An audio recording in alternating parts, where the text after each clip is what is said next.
Hey Gear Seekers, I'm Nick. Yep, I wanted to make it awkward, but while I've got you here, we're gonna do a build in the brand new Antec DF800 Flux. It's a new Flux case from Antec. We're not reviewing it today. I just wanted to do a build to inspire you guys to build beautiful PCs of your own. And if you're not subscribed yet, make sure you get subscribed and hit that little bell button and all the other stuff to get notifications when we upload. We upload basically every single day of the week, so make sure you get subscribed to see when we release content. But without further ado, I think we should roll the intro. Let's do that.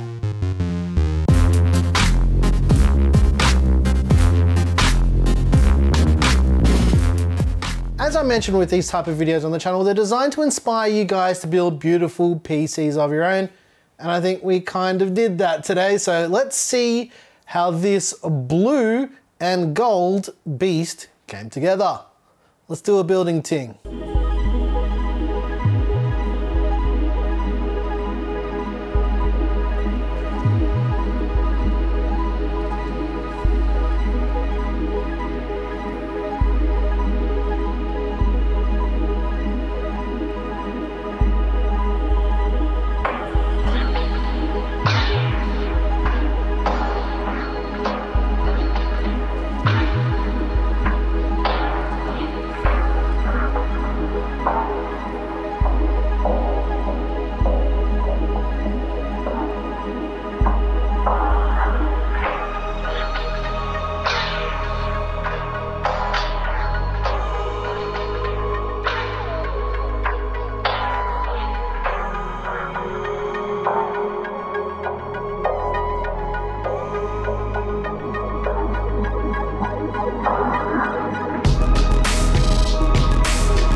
Alrighty ladies and gents, I hope you enjoyed the build in the brand new Antec DF800 Flux. Now the main reason why we didn't end up reviewing this case is all of these Flux cases are based on the same chassis. So you can check out our original DF600 Flux review, and I'll put that in the description down below. You can check that out, and it basically walks through all the dimensions, everything that's gonna fit, and what you can do with the case. Now, this one in particular actually comes with 5 fans in total. It's got those 3 ARGB fans that plug into the included ARGB hub. There's also one of the reverse pitch fans that sits on the PSU shroud, so you can use the bottom of the case as intake as well, and that other fan on the back as well. And if you're wanting to get yourself one of these cases from Antec, they're going for about 109 Aussie dollars at the time of filming this video.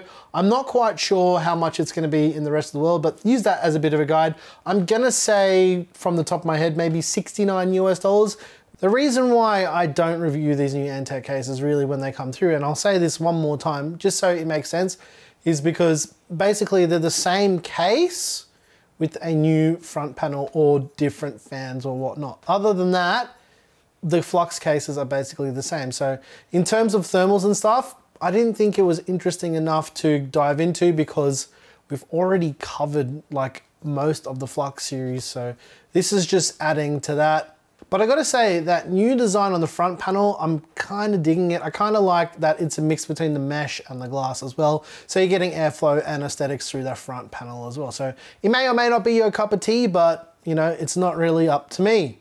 That was a rhyme. Anyways, let's chat about some of the hardware used in this PC. The CPU is the Intel Core i9-12900K. We put the 12900K on the Asus ROG MAXIMUS Z690 Hero, and this one has the capacitor around the right way, just before anyone comments about that. To cool the 12900K, we use the EK-AIO 360 Elite.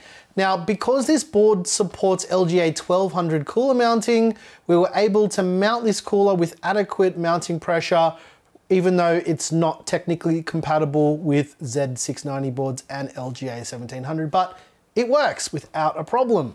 For RAM, we're using 32 gigs of the brand new G.Skill Trident Z5 RAM. It's DDR5 RAM because this board only supports DDR5 memory. The GPU is the brand new Asus ROG Strix RTX 3080 12 gig.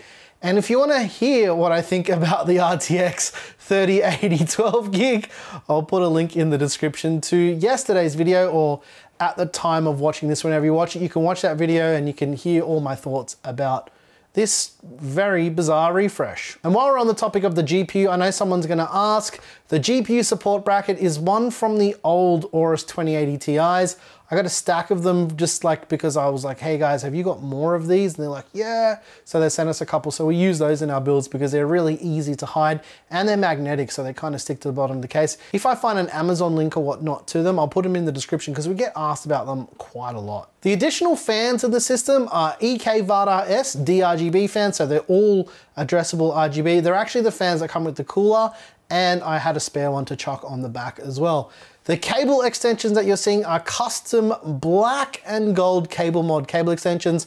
I actually order them to be about 10 centimeters longer than what you would usually get if you were to order them at a normal length. Does that make sense? Yeah, just add a little bit extra if you're ordering custom cables. It always helps quite a bit. And if I missed anything, I'll put a PC part pick list down below in the description so you can peruse that list. And I hope you guys enjoyed this video. It's basically just here to inspire you guys, because why not, right? Why be so serious about everything in the world, right? Sometimes you just need some eye candy for your eye holes. Again, I know I said it at the start of the video, but make sure you are subscribed to see when our videos come out. We upload basically every single day of the week. We're back, baby, we're back. Hit the like button, ring the bell notification thing, do all of those things. And if you love the music you heard here, I make all of it. You can get that music by clicking the join button down below, and we're working on some extra membership perks if you want to stay here on YouTube. Once again, thank you so very much for watching. I'm your boy Nick with Gear Seekers. You guys know the catchphrase, right? You peek, we seek. And it's time for some cinematic tings. Let's do a thingamabobber. A thingamabobber, right? What the flux?